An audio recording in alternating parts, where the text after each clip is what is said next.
I would like to start the panel discussion that we have, and for that purpose I would like to invite our panelists to the board, and we have the institutions today. Luca Jahier, who's the president of the European Economic and Social Committee. I will say something more about that, but please come to take your place in the panel.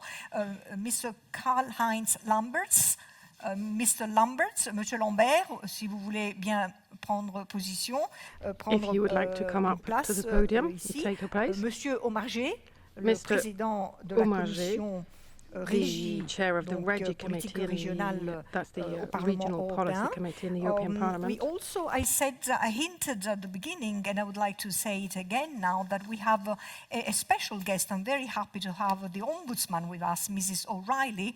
Please come and join us, Mrs. O'Reilly, the Ombudsman of the European Union. And I also would like to invite our two speakers, Presidente Rossi and Mr. Bock, to take place in the panel for our discussion.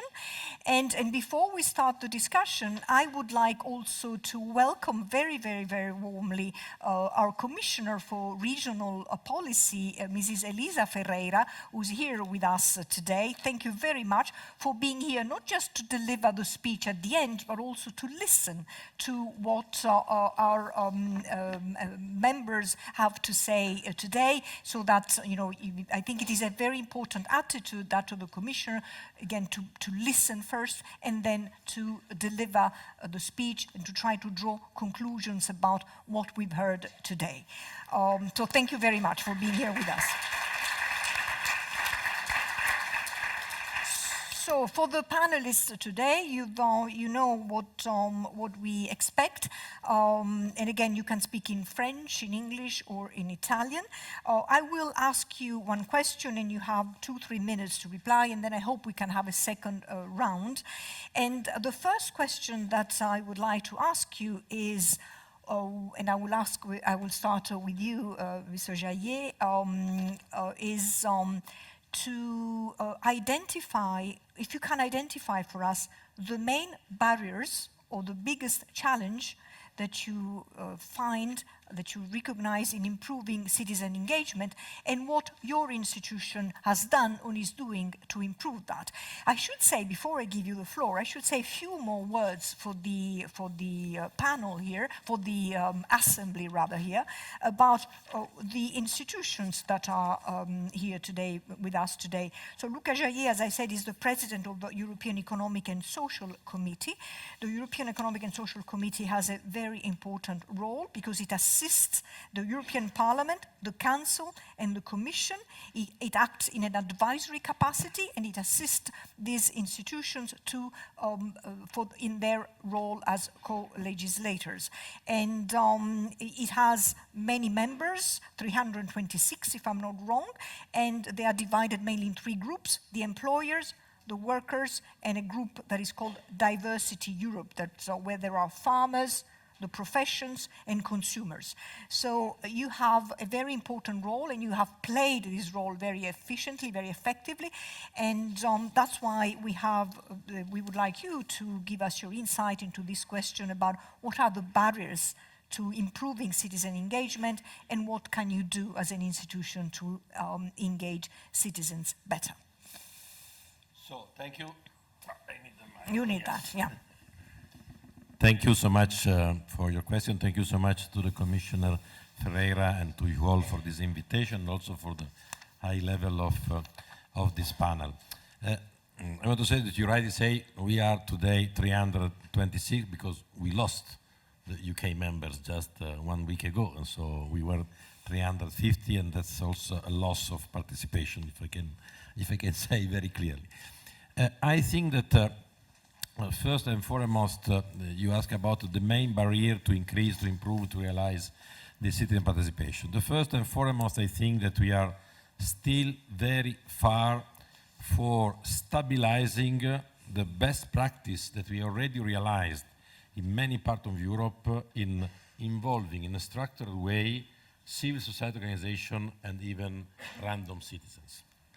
First of all, because as the President Rossi has pointed out, we do not map the best practice and we do not have space where to share the best practice, not to export, because some best practice are fruit of a local and the difference of our society and cannot be simply exported, but to learn each other. So we have occasional opportunity to share and to know, but not a stable system that will even, I allow myself, put some incentive to the best practice, also using the European funds.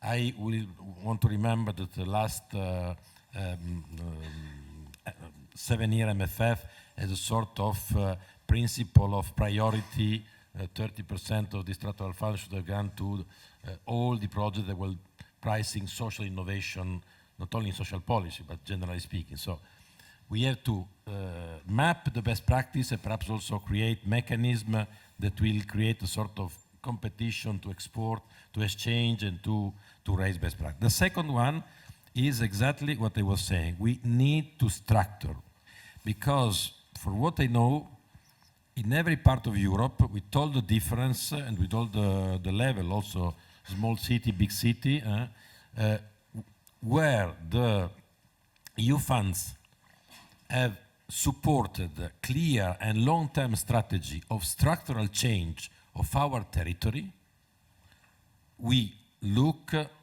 deep in the situation, even the last 20 years, and we see that a stable mechanism of partnership, of inclusiveness of the different level of governance has been established.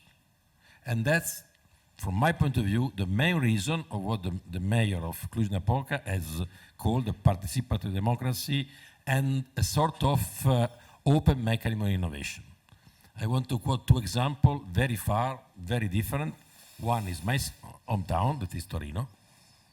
Torino was a city based on a Fiat mechanic. 80% of the revenue of the people working in Torino was based on what was produced from Fiat and all the company linked to Fiat. In the beginning of the 90s, there was established a sort of coalition between the Fiat and the big banks, the representative of workers and the far left, led by Fassino at this time, the Catholic leader of the whole Catholic movement engaged in society, more than 38 leaders, and the political leader of the city.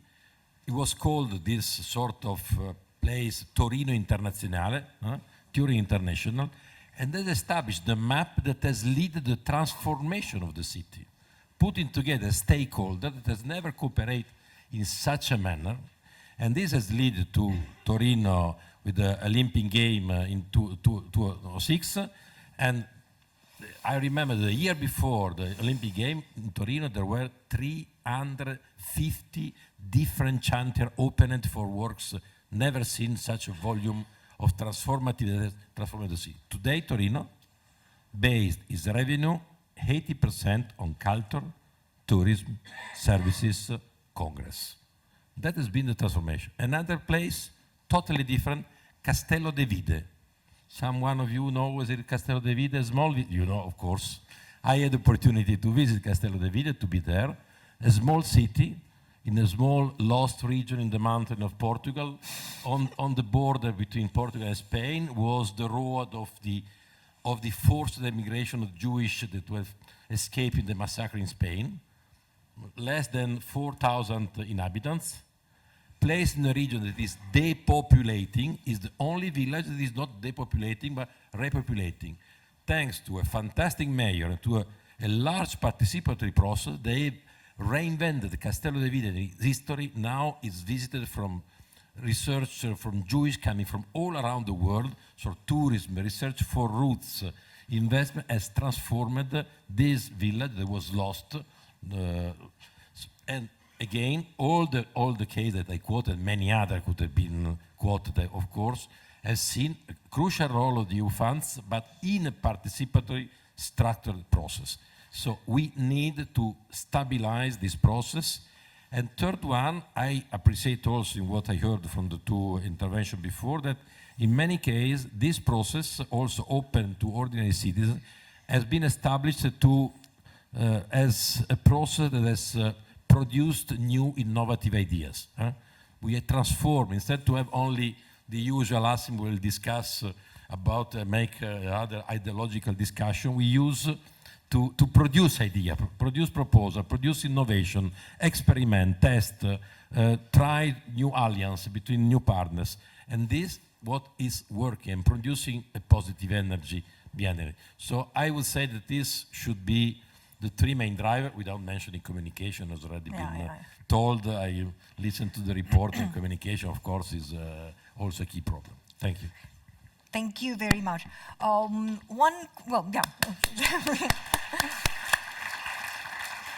comment that I have, but this is, I launch it to the audience, and then I hope we will have time and see what you think about it.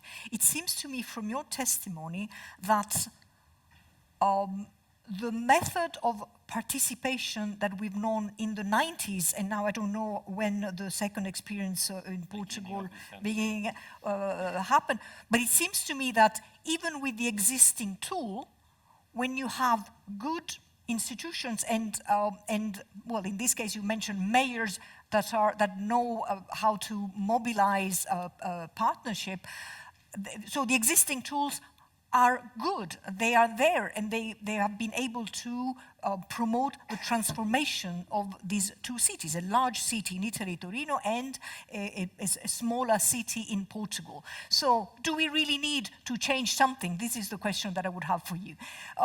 Monsieur Lambert, maintenant pour vous, je vous répète la question. Lambert, now for you, I'll repeat the question. La question pour vous est de savoir, donc, the question is, I'm sorry, I don't remember. Do you speak French or English? German? Ça, je peux pas vous aider. Well, I can't help you out with German. Très bien, OK. Well, since we have French available, let's use a bit of French. So I wanted to know what you think are the barriers, the challenges to improve citizen participation, and what is your organisation, the Committee of the Regions, doing, or what has it done to improve this participation? Well, just let me remind you of something that I have lived through in the 50 years that I've been involved in politics. When I was young, Europe was, for the majority of people that I met, a hope for a better year, something which mobilised people, something which really had positive connotations. But since the start of this millennium, like all of you, I think, I've seen a real paradigm shift in many different places. Europe represents less and less hope and more fear. That's how populism has gained sway, giving rise to the extraordinary situations which we've seen recently, even just yesterday in Germany. Well, let's not go into details. And that's what is vital. Once fear triumphs over hope, we're going in the wrong direction. And I think that we all have to do whatever we can do to give hope back to our European citizens. Because at the end of the day, it's European citizens, men and women, wherever they live, in their town, city, village, their region, it's they who, at the end of the day, who decide whether the European Union will have a future or whether it'll be a failure. We need to convince people in three different places: in their stomach, so the material nature of things. In Porto a few days ago, there was we had a discussion about towns, and I was struck by how much importance the mayors from some fairly big towns and cities attach to the issue of accommodation, housing right across Europe. In other words, if Europe doesn't bring an improvement in material terms, then there's a problem. But people also have to be convinced in their heads, and that's where values come in. And the biggest disappointment that I've had throughout my political career was to see that which I thought was obvious, in particular at the time of EU enlargement, when it comes about shared values in our continent. I think that's much smaller than I would have expected. I would never have expected that I would have a serious discussion with a minister in a European state about the issue of illiberal democracy. That would have been unthinkable at the time when I got involved in politics. But then we also need to convince people in their hearts. Well, and in this case, the heart is in one of the two parts of the brain, because we all too often forget emotions, because we have to love Europe as well. The experience that we have in the European Committee of the Regions leads me to say that, well, I have no magic wand. I don't have a miracle solution. If I did, I'd be something other than the outgoing president of the Committee of the Regions. But I do have a conviction in Europe, or actually in the European Union. There are 100,000 municipalities. There are all of these regions. There are these intermediary bodies in the Italian provinces, or the similar organizations in Germany, for example. And in these collective bodies, we have 1 million elected representatives who are involved in local politics every day, committed to improving the life of their fellow citizens.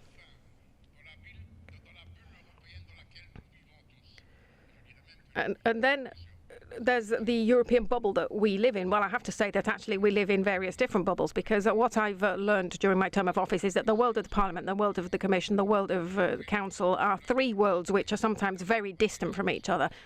Just look at the discussions about the future of Europe and so on. But anyway, within this European bubble, we really need to understand, at long last, that it's the people on the ground that we need to convince.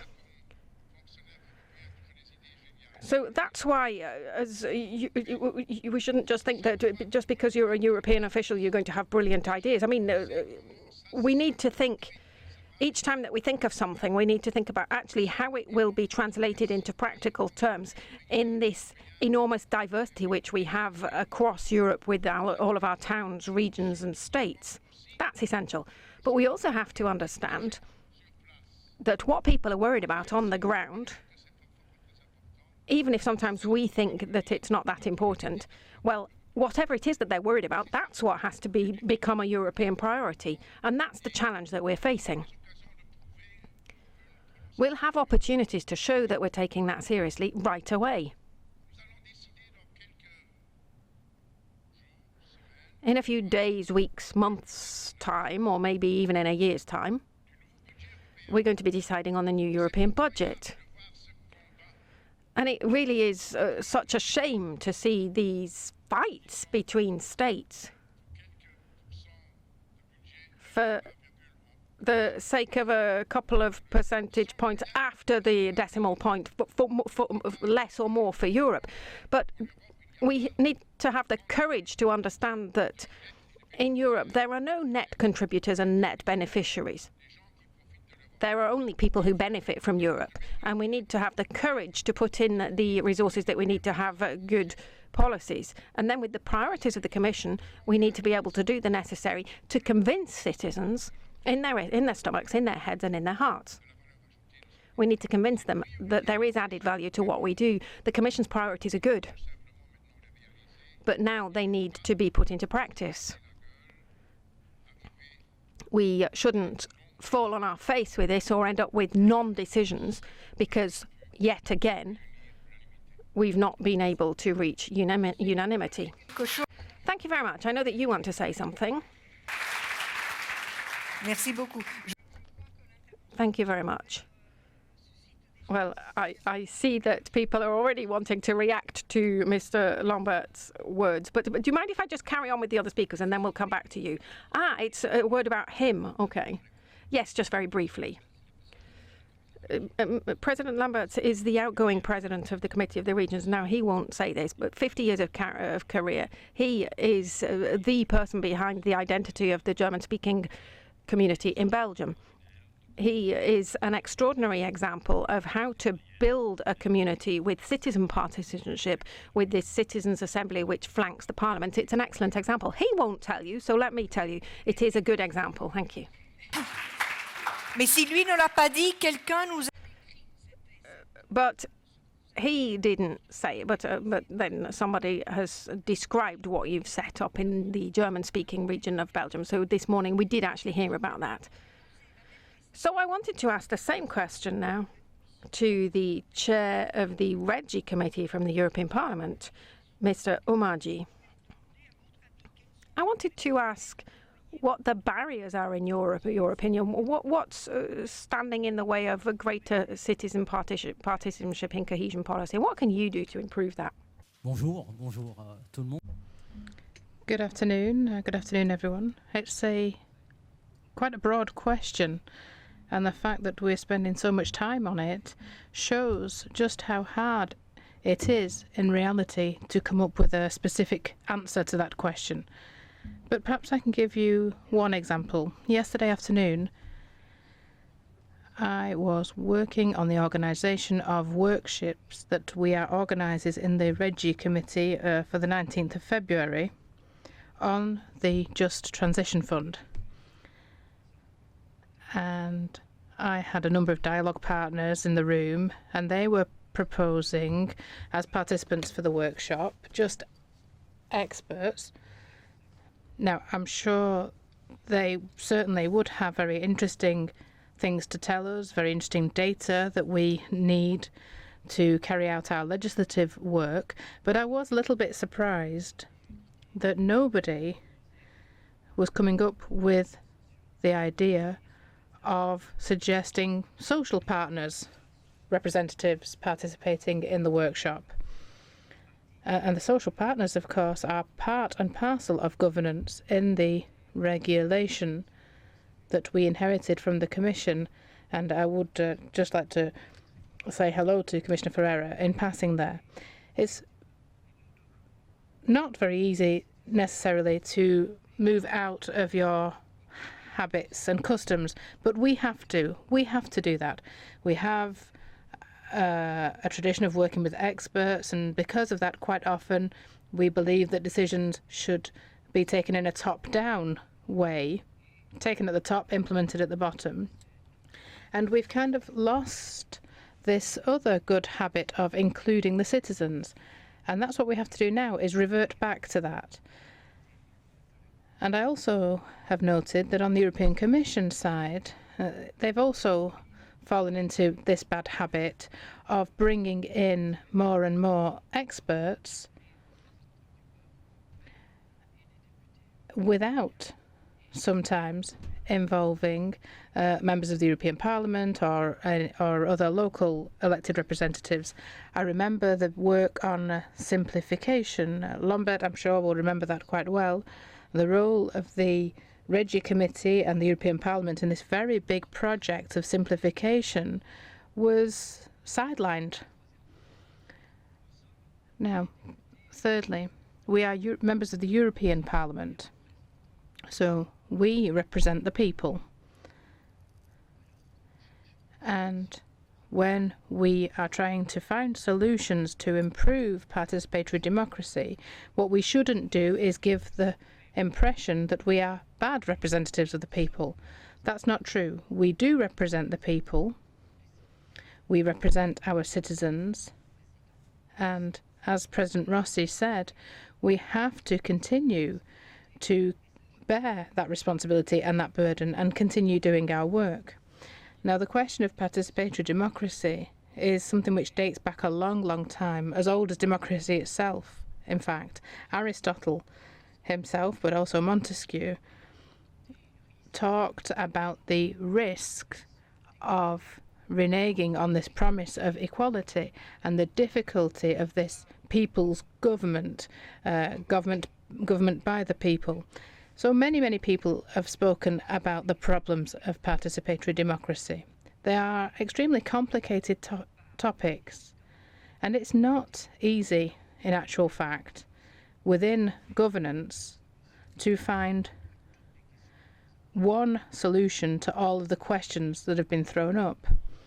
Representative democracy was the solution that was found, and as Churchill said, that might well be the lesser of all evils.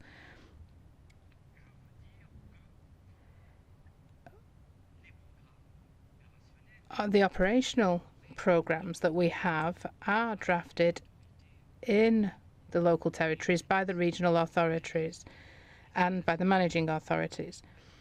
And at that level, I think we need to make an effort to try and improve the partnership. Obviously, at that level, we need to ensure better inclusivity. We need to involve more people actively in the drafting of the operational programme. And then we also need to look at better inclusion of European citizens. So I think we need to be creative. We need to be innovative. And I think really we need to work at the local level. That's where we can find solutions. Why not come up with citizens' assemblies that can give their opinions on infrastructure projects, for example? But in some countries, you already have this system where citizens already have a formal role to play. Even though there's a lot of room for improvement, I wouldn't want to give the impression that we have the citizens on one side of the table and then the elite on the other side of the table. No, that's not the case, or at least I don't see things that way. We have all of the players that are involved in the world of cohesion. Cohesion involves thousands of different people. And it's not just European officials, nor working for the Commission, nor European officials working for the European Parliament, neither the Commissioner that makes these 350 billion euros across the whole of the EU that will make that work. There are thousands and thousands of people involved and European citizens that will allow our policies to be implemented and to really be successful. There will be businessmen and women, associations, a whole host of citizens that will make this funding and this money and these policies and projects successful. So let's not try to force the debate too much that might give the wrong impression of what we have. We don't have a policy that's completely disconnected from the territory and the European citizens. Quite the opposite. Regional policy is a policy which is very much anchored in local regions and areas, and which is also led very much by European citizens. Now, of course, today, everywhere,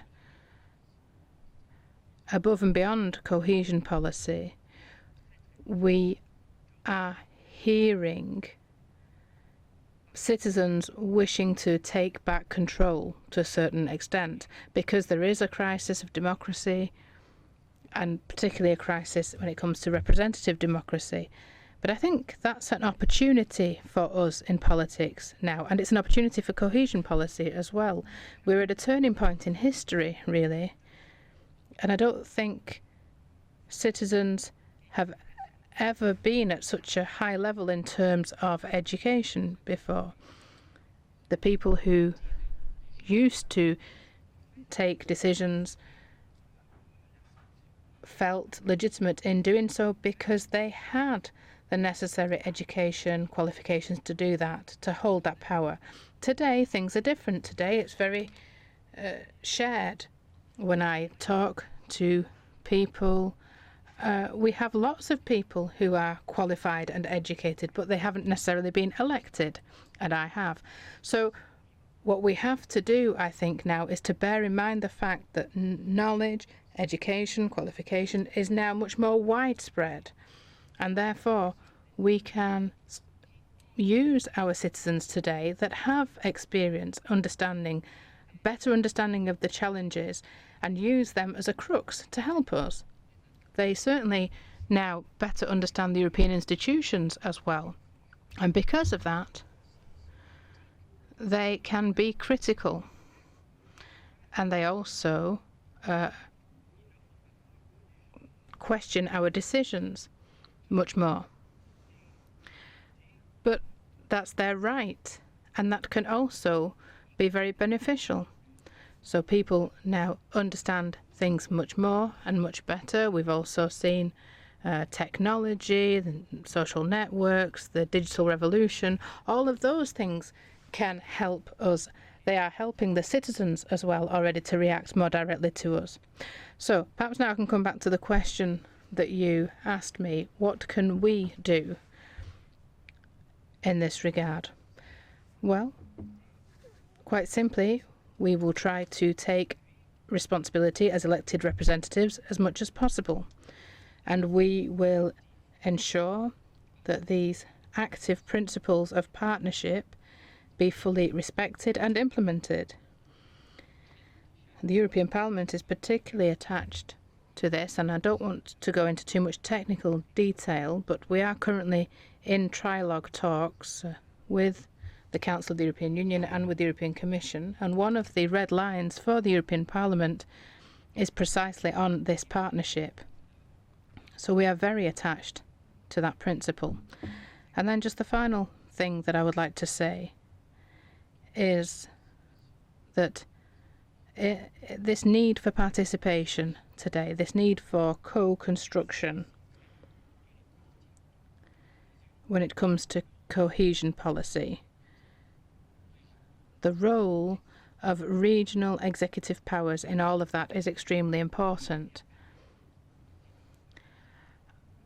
This, you might not want to hear this necessarily, but in many regions in Europe, not all, but in many regions in Europe, European funds and cohesion policy funds and common agricultural policy funds in particular are exploited for political gain and for political brownie points by the regional governments. And that is leading to the European Union then losing out. So this exploitation by regional authorities also is leading to weak citizen participation. So that's also another reason for us to work on this. How can we, as far as possible, try and fight that risk? Thank you. And before I turn to the next speaker, I think it is what I see coming as a common thread in the three interventions, maybe probably more from the committee of the European Economic and Social Committee and the European Parliament, rather, is the need to find a balance. On the one hand, and I think you're right to say that particularly in cohesion policy, we do have the tools and the instrument, and for many years we have been very careful, and we have been giving the possibility with the existing tools to have a partnership. So we have really insisted very much to say that the cohesion policy programs are not just for the governments and not just for politicians. They must be designed and they must be implemented, and then they must be evaluated in partnership with the social partners and with the civil society. So on the one hand, you pushed very much this point. On the other hand, what we've heard from the ground today and what we've heard from experience, and what you also have said in your interventions, is that it is not enough, and that it is important to rethink and to be honest and reconsider where it doesn't work appropriately. What can we do? How can we innovate? And how can we fuel a more enthusiastic participation of the citizens and of all the citizens?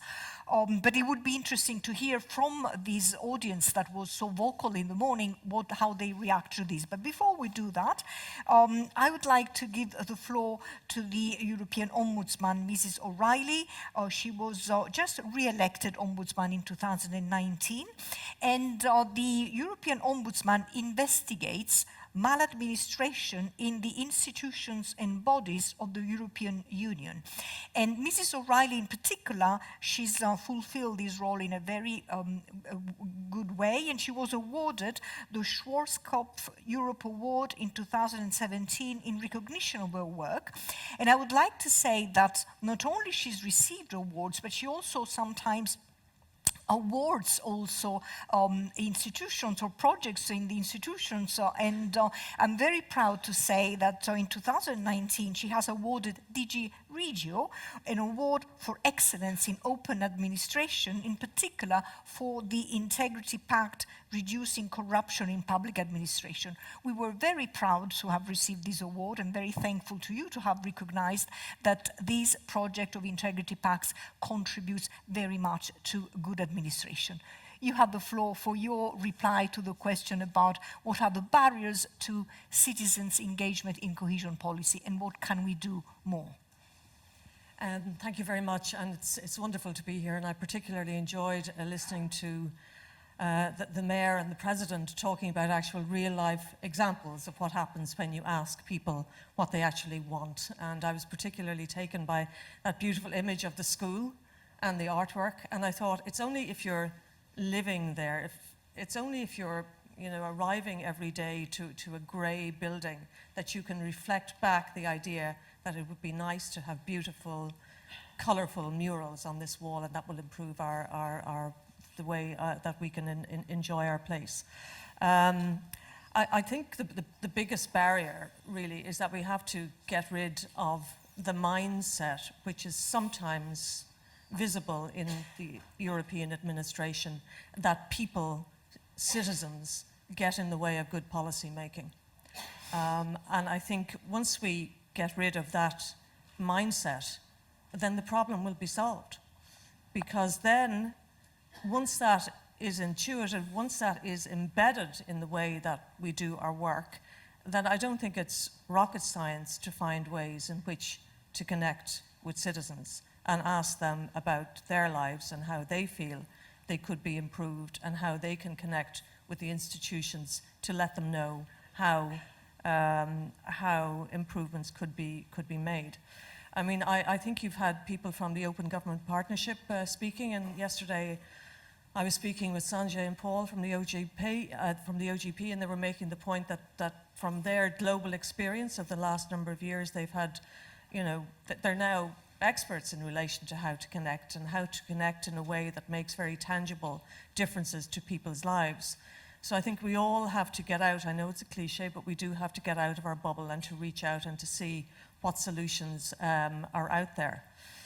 And I suppose as Ombudsman, the role can be explained in many ways. One of the ways I like to explain it is that we reflect back through the complaints and our communication with citizens how the administration's policies feel on the ground, how they are actually felt.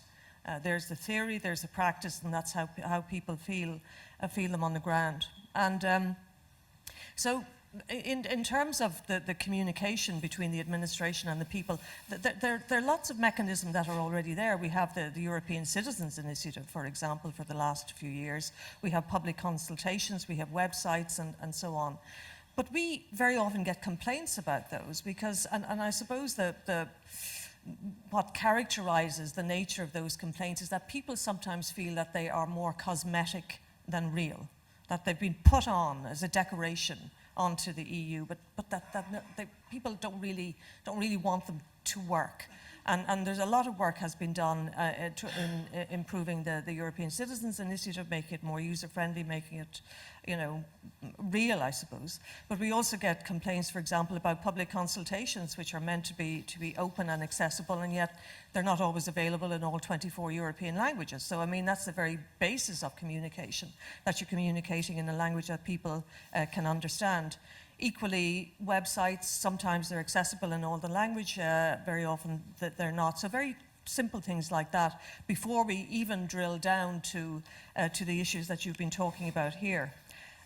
So I think, you know, people can be messy. It is the nature of all of us, and people's ideas and the way they express themselves don't always fit into the neat way logical way that we like to work in Brussels, or that we fancy, that we imagine ourselves working in Brussels. But I remember watching a documentary a few years ago on British TV, and a management consultant went into you know, a medium-sized hospital somewhere in England. And the problem was that there was a big backlog in relation to operations being carried out. And this was impacting negatively, obviously, on people who needed operations, and there were huge delays. And the problem was that the operating theatres were not being used efficiently. And so there were days on end when they were not being used. So the management consultant went in, spoke to the managers. The managers couldn't really sort out the problem. He then spoke to the doctors and the consultants. They were sort of moving in and out of the hospital, didn't have a sort of a 360 view of what was going on. They couldn't solve the problem either. So in the end, he spoke to the nurses, and the nurses solved the problems. And pretty soon the operating theatres were working 24/7. And why did the nurses solve the problems? Because the nurses were there all of the time. They were interacting with the managers, they were interacting with the patients, they were interacting with the doctors. They were working 24/7, and they could see where the problems lay. So if you transpose that to people in small villages and towns and regions, they know how their lives are being lived. They know what it feels like to have, whether it's the infrastructure, the schools, the hospitals, all of that. They know what it's like to live with that. And they are the ones who can solve the problems. So I think changing the mindset is very important. There's lots of rhetoric about citizens. It's matching the rhetoric with the actions that is the problem, that is the challenge.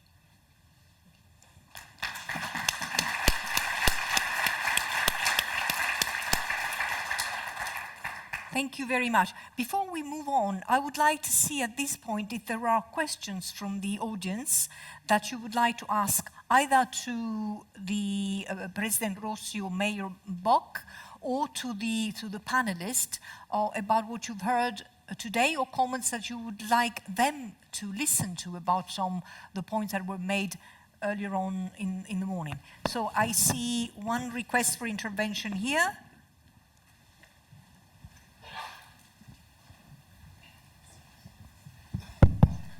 Yes, hello, Kim Smedström from the Finnish village movement in Finland. And it has been very interesting day, and well, the high-level debate was about the how. So I will have just some comments. I try to be fast. We heard earlier today Rodriguez Pose to say that, okay, it's also important. Can you speak up a bit, please? Yeah. It is important to invest also there where you meet shrinking and decline in regions. So rural areas, remote areas as well, because, well, we don't need other Brexits. If these people are not listened to, we might need these kind of situations later on as well. Then about this co-creating, co-planning, and co-implementing, I find that these participatory budgets, they are more for local levels, regional levels to take the initiatives, but it is a very important tool for making citizens participate. In the EU structural funds, I would see that they should allow more funding and maybe earmarked funding for citizens' participation. That should be made a tool in this sense. What comes to LEADER and CLLD, well, this works very well. This should maybe enlarge and disseminate further in the rural areas, and why not in the cities as a method and maybe as a funding tool as well. Then about policy participation, one example we have in rural areas are national rural parliaments. So people have worked for 2 years with an action program, and they meet with national governments, and twice a year they make action programs, and national governments are even paying for these actions that are suggested in these national rural parliaments. It's now in 18, 19 countries, and the family is growing. So these kind of national rural citizens' parliaments are now even financed by national governments, and there are very good action programs. This combined with the LEADER methodology in rural areas are very good examples. What about the communication? Communication from top down. It is not enough that you have citizens' dialogues. It is not enough that you talk to national governments or you talk to national networks. You have national and civil society organizations, you have local antennas, you have mayors, you have those sub-regional units that could provide good assistance in that task.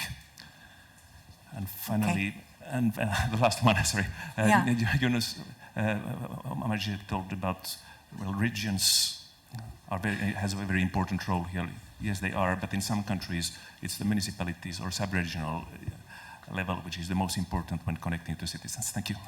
Thank you. So comments about what you've taken from the session. Thank you very much. Any other point or question? No? From the audience? No question from... Okay. Well, then I would like to ask the mayor or the president of Tuscany if you have some comments or some questions that you would like to ask to our panelists. Very brief.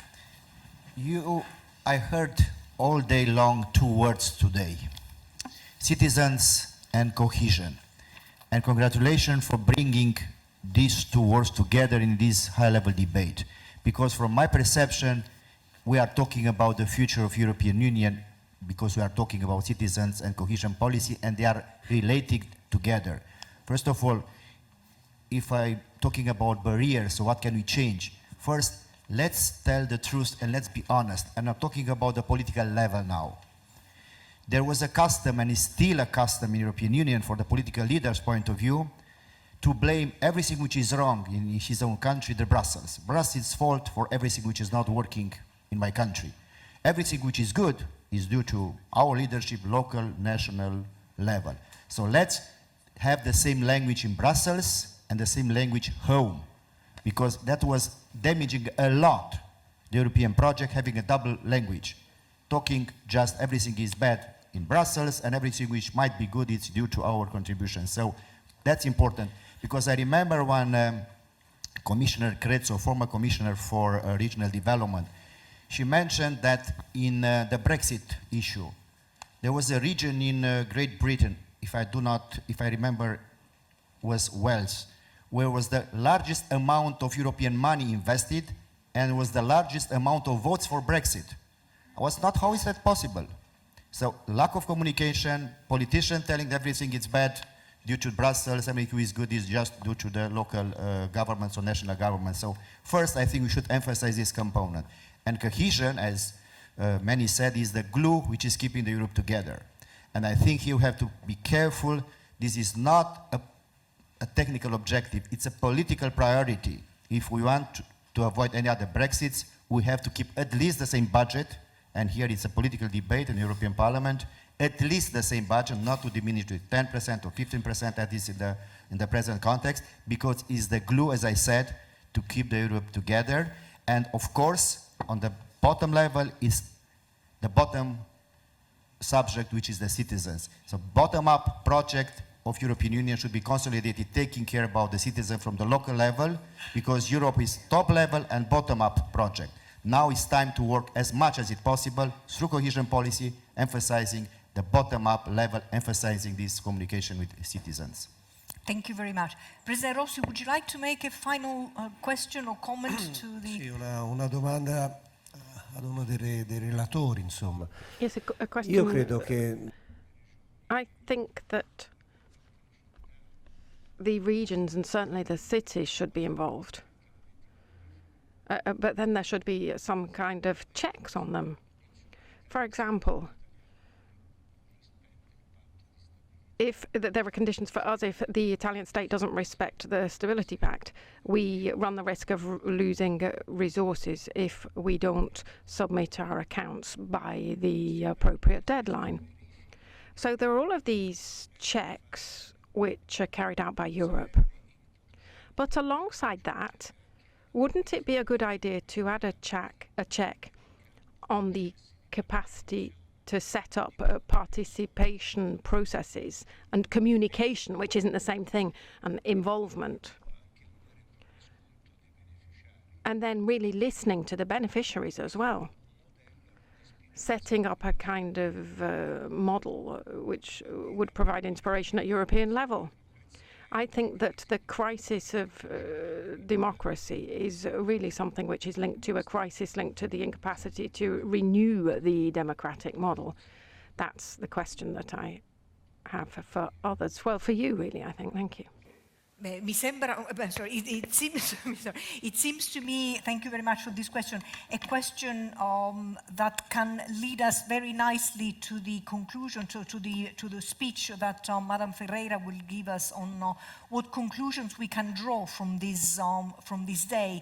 So unless you want desperately to say something, we're running late and I would like to really go to the next step. But would you like to say something very quickly on this point? Je veux répondre en français, pour la balance. I'll reply in French. I think that cohesion policies are one of Europe's successes. We're not starting now, it's going to be a third of the annual budget, and it's a recognized success. And there are specific reasons from that. First of all, we need to stop playing hide and seek. We need to start mapping things and talking about these success stories. And we also need innovation in terms of participation. We need to tell the good news. We need to tell people about this. People want to hear good news. Secondly, I believe, as the chair of the Regi committee was saying, we need to step up partnership, and our role in the committee is to review the European Code of Conduct on partnership with the participation of lots of different stakeholders and make it binding, not just a guidance. And then we need benchmarks which perhaps might allow us to give subsidies to those who apply it most. And thirdly, as there are lots of participatory models at local level, we need to put together an instrument for European-level structured participation. So the committee suggests that we set up a European forum, a civil society forum for cohesion. We've done this with migration. It works well. We've set up a platform for the circular economy, and it works. Why not do this? It will be a place where all of the stakeholders could come together every year. In both cases, it's the Commission and the committee, but in this case, there are two committees which could be involved. And fourthly, I think as well,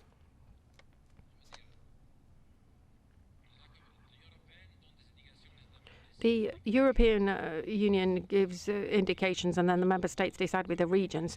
Now, perhaps if we really want to reward this level of community-led programmes bottom up, perhaps we need to decide that we give this to member states and say that they need to commit 15% of their expenditure to this kind of programme, not just some kind of general political indication. And we use what we've got to push them in that direction.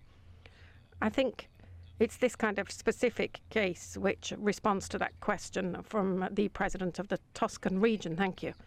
One short comment, and then I would like to wrap up this session. Yeah. It will be very short. D'abord, je voudrais bien rappeler que Firstly, I just want to recall that even though the European Committee of the Regions is called the European Committee of the Regions, it's also called the European Committee of Cities and Towns. Secondly, there's one thing that we have to clarify forcefully about the cohesion policy, and that is when all those people, including the heads of state and government, claim that cohesion policy is a policy of the past, we have to say forcefully, no. It is a method, a partnership method, where all levels agree to try and face up to the challenges of tomorrow. That's an essential point.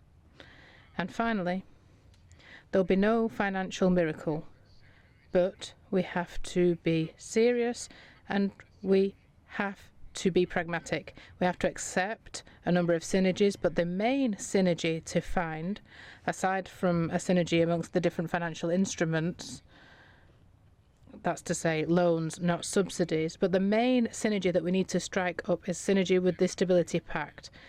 It will be pointless having lots of European money on the table and then making co-financing impossible by strict austerity measures. We have to fight against that, and I'm sure that with all of our support, the Commissioner will achieve this. The last two speakers in particular have done the job of drawing conclusions about the main messages that you as institutions and you as local administrators wanted to bring forward. So I don't think there is much for me to add to this. I would like to thank you very, very warmly for your time, for your participation, for your commitment and your enthusiasm. And I'm sure that also the audience would like to participate in this. Thank you very much.